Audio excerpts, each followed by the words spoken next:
예, 안녕하세요. 노동법 판례 해설입니다. 오늘은 취업규칙의 불이익 변경 시에 근로자의 집단적 동의권 남용의 법리라는 제목으로 판례 해설을 하도록 하겠습니다. 이게 과거 같았으면은 취업규칙 불이익 변경 시에 사회통념상 합리성 법리 이런 식의 제목으로 했을 건데 다른 제목이 붙어 있죠. 그러니까 이제 사회통념상 합리성이라는 법리를 이제 법원에서 폐기를 한 겁니다. 나름대로 굉장히 중요한 이제 판례라 볼 수가 있죠. 왜냐하면 이게 사회통념상 합리성 법리는 기존 학자들이 판례를 많이 비판했던 내용 중에 하나였거든요. 이제는 2023년도 5월 11일자의 선고를 통해서 그 법리가 이제 파기된 것으로 볼 수 있기 때문에 나름대로 굉장히 중요한 판례로 볼 수가 있습니다. 사실관계를 바로 소개해 드리도록 하겠습니다. 자, 이제 그 H사 자동차 회사인데요. 종전에는 모든 사원에게 동일한 취업규칙을 적용을 하고 있었습니다. 특별히 연월차 휴가에 대해서는 모든 사원에게 동일한 내용을 사규로 운영을 하고 있습니다. 자, 어떻게 했냐면 과거에는 이제 월차 휴가라는 게 있었거든요, 법에서. 그래서 매월 개간할 때마다 하루의 월차 휴가를 부여한다. 설사 이제 1년 안 되는 근로자, 이런 근로자가 아니더라도 모든 근로자한테 월차 휴가를 한 달에 한 개씩 부여하고 있는 이런 사규를 가지고 있었고요. 그 다음에 연차 휴가가 상한이 없었습니다. 지금 법상으로는 상한이 25일이죠. 그런데 현재는 상한 제한을 두고 있지 않은 그런 사규를 과거에 가지고 있었습니다. 그런데 이렇게 하다가 2004년도 7월 달에 근로기준법이 개정이 됐어요. 자, 어떻게 개정이 됐냐 하면 월차 휴가는 이제 폐지를 하고요. 연차휴가를 약간 날짜를 바꾸면서 이제 연차휴가에 대한 일수를 바꾸면서 상한을 25일로 이제 두게 됩니다. 자, 근로기준법이 개정이 된 거죠. 그래서 이 회사도 이제 간부사원에 대해서는 과장급 이상의 간부사원에 대해서는 근로기준법에 맞게 이제 근로기준법이 바뀌었으니까 이 법에 맞게 연월차휴가를 정비를 하자 이런 내용으로 간부사원에 한해서 취업규칙을 근로기준법에 맞춰가지고 이제 제정을 했습니다. 그러니까 연월차휴가에 대한 간부사원의 취업규칙을 이제 제정을 한 거죠. 자, 어떻게 했냐면 월차휴가는 이제 삭제를 했고요. 이제 연차휴가에 대해서는 법대로 상한을 25일로 두게 되는 그런 구조가 만들어졌습니다. 자, 그런데 이렇게 하게 되면 어떻게 될까요? 기본적으로 종전의 취업규칙이 더 많은 이제 연월차휴가를 부여하고 있습니다. 하지만 바뀐 내용에 따르게 되면 연월차휴가 일수가 줄어들어요.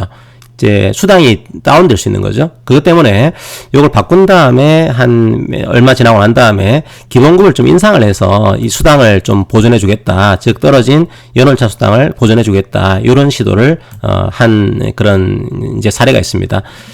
자, 그래서 이제 바뀐 내용대로 취업규칙대로 연월차 휴가 수당을 지급을 했겠죠. 그런데 이렇게 바꾸면서 어떻게 했냐면 근로자 과반수 노조가 있었습니다. 이 회사에 기업별 노조, 과반수 노조가 있었던 거죠. 그런데 이 노동조합이 이렇게 바꿀 때 동의를 하지 않았어요. 단지 간부사원에 대한 취업규칙이다 보니까 간부사원의 90%가 동의를 한 이런 구조였습니다. 간부사원이 그 당시에 한 6,600명이었는데 그중에 5,900명 정도가 동의를 해서 이걸 바꾼 거죠. 그러면 간부사원으로 이야기되면은 간부사원의 과반수는 동의를 한 겁니다. 자, 거기에 대해서 이제 간부사원들 일부가 아니다. 이건 취업규칙이 불이익하게 변경이 된 건데 이 경우는 불이익하게 변경이 됐으니까 전체 근로자의 과반수가 되는 노조가 있으니 노조가 동의를 해야 되는데 노조가 동의하지 않았으니까 이 취업규칙은 무효다. 따라서 이제 지급하지 않은 그 수당에 대해서는 부당이득으로 돌려달라. 이것들을 청구한 이런 케이스입니다. 자, 이 케이스는 크게 쟁점이 여러 가지가 있긴 한데요. 크게 보게 되면 두 가지 쟁점이 있겠죠. 첫 번째로 이 대법원 전원합의체 판결에서는 논쟁이 크게 되지는 않았지만 첫 번째 문제는 누가 동의 주체가 되는 것인가 이게 문제가 됩니다. 보시게 되면 기존 사원들은 과거의 취업규칙을 그대로 유지를 하고 있거든요. 하지만 간부사원에 대해서만 불이익하게 변경을 한 겁니다. 그러면 이 경우에 동의 주체가 간부사원이 되는 것인지 아니면 전체 근로자가 되는 것인지 자 이게 문제가 되겠죠.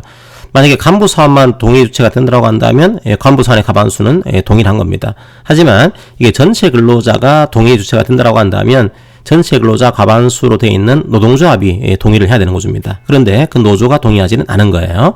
그럼 과연 누가 동의 주체가 되는 것인지 이게 문제가 되고요. 이 케이스의 가장 중요한 쟁점은 이게 사회통념상 합리성이었습니다. 실제로 이 케이스는 불이익 변경으로 인정을 하게 됩니다. 그리고 두 번째로 이 케이스는 이제 하급직 사원들도 승진하면은 이 불이익하게 바뀐 취업규칙이 적용이 될 거기 때문에 사실은 이게 전체 근로자에게 불리한 것으로 인정을 하게 됩니다. 그러니까 전체 근로자 과반수인 노동조합이 동의를 해야 되는 거죠. 예, 동의를 안 받았으니까 이 취업규칙은 기존 근로자에게는 무효가 됩니다. 자, 그러다 보니까 이제 이 마지막으로 이제 회사가 이런 얘기를 해요. 그런데 사회 통념상 합리성이 있지 않냐 이거죠. 법이 바뀌었으니까 사규를 이렇게 바꾸는 것은 누가 보더라도 사회 통념상 합리성이 있으니 기존의 판례 법률에 따라서 이 취업규칙은 동의받지 않았더라도 효력을 인정을 해야 된다. 이것들을 주장을 하게 됩니다. 자, 그런데 판례가 이제 이 판례 이 법리에서 이 사회 통념상 합리성이라는 법리를 파기한 것으로 그렇게 이해하시면 되겠습니다. 한번 쟁점을 좀 볼까요? 좀 판례의 원문에서는 정확하게 이렇게 나와 있지는 않지만 숨어있는 쟁점들이 몇 가지가 있습니다. 그것들도 함께 소개를 드리겠습니다. 첫 번째, 먼저 이제 불이익한 변경인지 여부를 판단해야 돼요. 판단할 때 지금 바뀌고 난 다음에 얼마 있다가 기본급을 인상했습니다. 그럼 회사는 이렇게 얘기하는 거죠. 기본급을 인상했으니까 이건 불이익한 변경이 아닌 거다. 이걸 얘기하시는 겁니다. 과연 그럴까요? 네, 그렇진 않습니다. 요거는 취업규칙을 바꾼 다음에 별도로 기본급을 인상한 거죠. 따라서 우리 판례 입장은 이게 감소된 연월차 수당을 좀 보전해주기 위해서 2005년도 10월 달에 기본급을 인상을 했다고 하더라도 이거는 취업규칙의 제정 시행, 그러니까 간부사원 입장에서는 취업규칙이 불이익하게 변경이 된 겁니다. 요것과는 별개의 조치이기 때문에 이 사규가 불이익한지 아닌지를 판단할 때는 고려해야 될 요소가 아닌 것으로 우리 판례가 보고 있습니다. 그러니까 이거는 이제 불이익 변경인지 아닌지 나중에 기본급 인상했다고 하더라도 이거는 고려사항이 아닌 거다, 이런 얘기를 하고 있는 겁니다. 자, 그럼 이제 두 번째로, 자, 이것도 이제 숨어있는 하나의 주제인데요. 대법원 전원합치 판결에서는 전제로 깔고 있습니다. 자, 누가 동의를 해야 될까요? 자, 과거의 법리를 좀 가져왔습니다. 자, 두 개 이상의 집단이 있는 거죠. 하나는 간부사원이라고 하는 집단, 그 다음에 하급직 집단이 있습니다. 그때 두 개 이상의 집단이 다른 근로조건을 적용받고 있을 경우에 동의 주체가 누가 되는 거냐? 요거는 여러분들이 두 가지로 판단하셔야겠죠. 첫 번째로, 자, 여러 근로자 집단이 하나의 근로조건 체계 안에 있는 경우, 자, 요게 이제 판단하셔야 되고요. 요 판단. 자, 그 다음에 판단하셔야 될 게, 그렇지 않고, 이게 여러 근로자 집단이 있긴 하지만, 근로조건이 이원화되어 있는 케이스. 자, 요런 케이스인지를 구분을 하셔야 됩니다. 그래서 첫 번째로, 만약에, 이제 여러 근로자 집단이 하나의 근로조건 체계 안에 있습니다. 자, 이게 뭘까요? 주로 승진 문제인 거죠.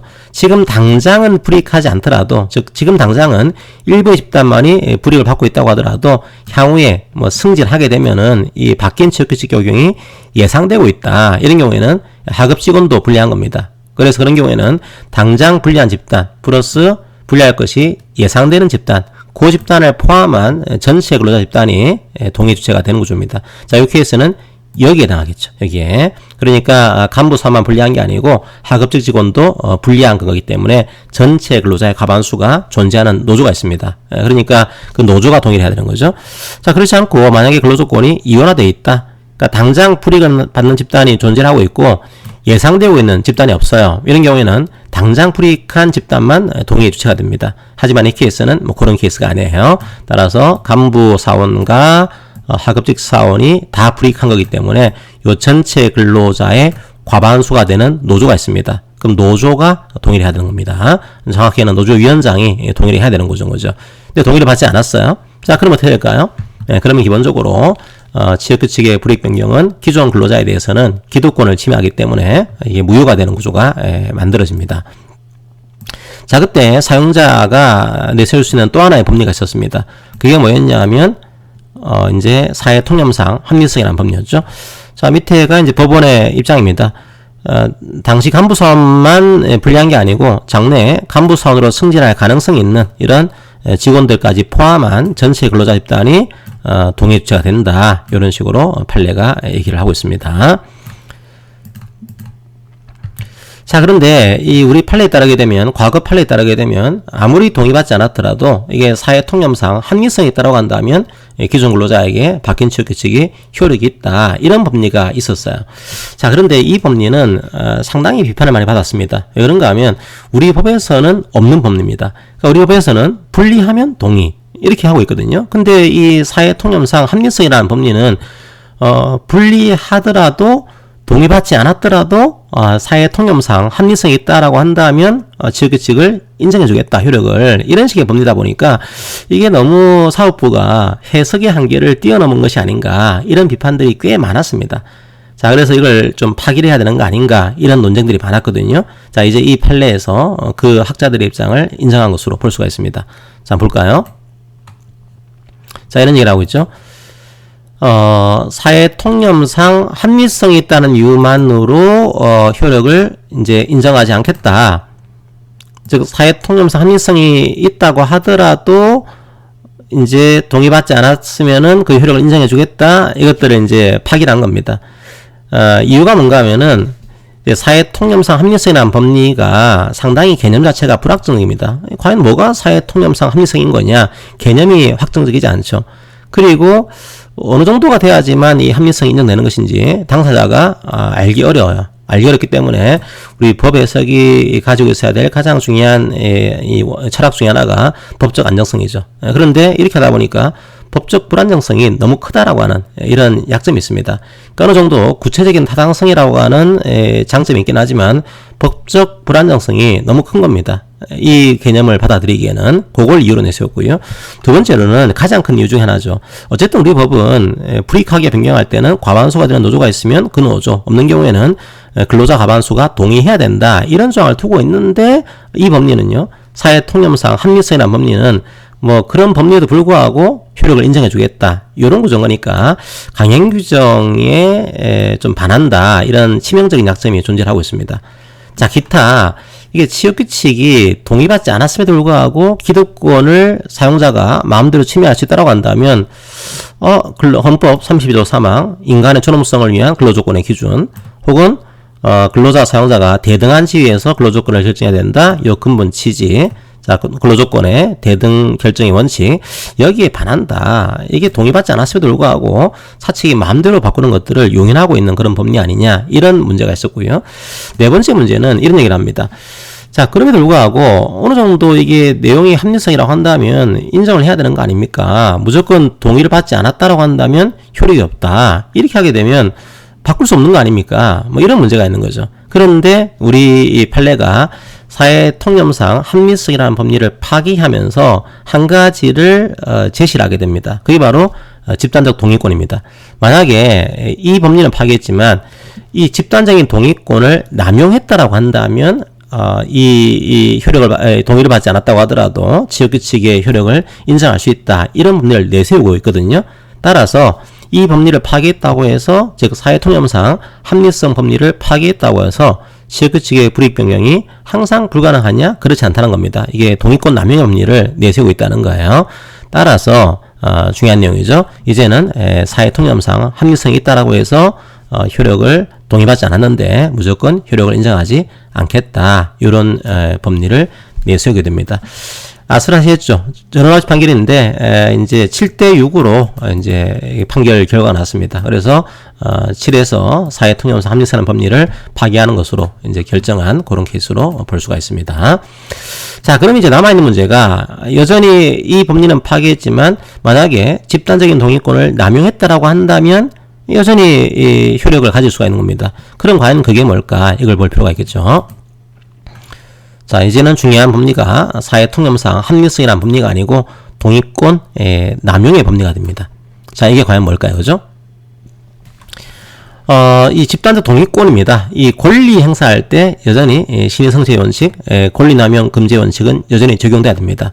따라서 원래 동의받지 않으면 기존 근로자에게는 이게 무효가 되는데, 만약에 이 집단적인 동의권을 남용했다, 권리 남용이죠. 이렇게 볼 만한 특별한 그런 사정이 있다라고 한다면 동의받지 않았다고 하더라도 이 불이익 변경을 효력이 있다라고 볼 수 있습니다. 이런 법리를 제시를 하게 됩니다. 한 가지의 어떤 구체적인 타당성을 기할 수 있는 그런 법리를 제시를 한 거죠.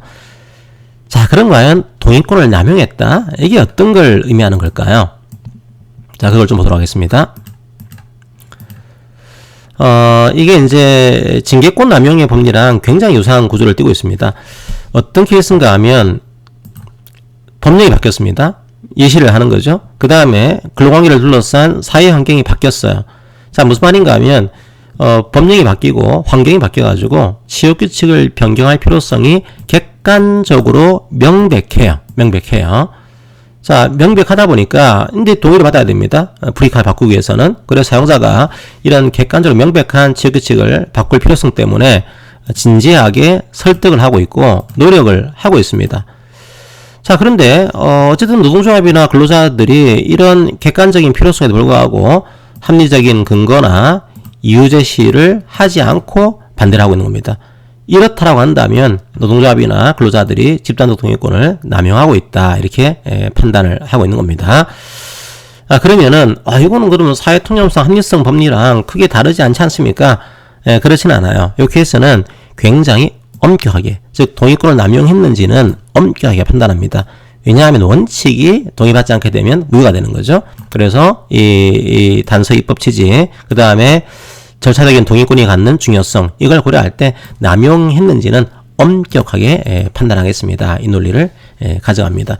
물론 이제 사회 통념상 합리성 문제에서도 이런 유사한 문제가 있었지만 그래도 거기에 비해서는 훨씬 더 엄격하게 판단하겠다, 이런 어떤 그 내용을 내세운 것으로 판단할 수가 있습니다. 자, 그러면 이제 집단적 동의권을 남용했는지를 판단을 해야 돼요. 자, 어떻게 판단할 수 있을까요? 법원이 직권으로 판단할 수 있습니다. 이건 주장하지 않더라도 법원이 그 위반 여부를 강행 규정에 관한 것이기 때문에 직권으로 판단할 수 있다, 이렇게 하고 있습니다. 그러면서 원심에서 올라온 이 내용들을 파기환송한 그렇게 있습니다. 왜냐하면 원심은 이 법리를 모르고 있거든요. 사회 통념상 합리성, 이 법리만 알고 있었지 집단적 동의권에 대한 남용의 법리, 이걸 몰랐죠.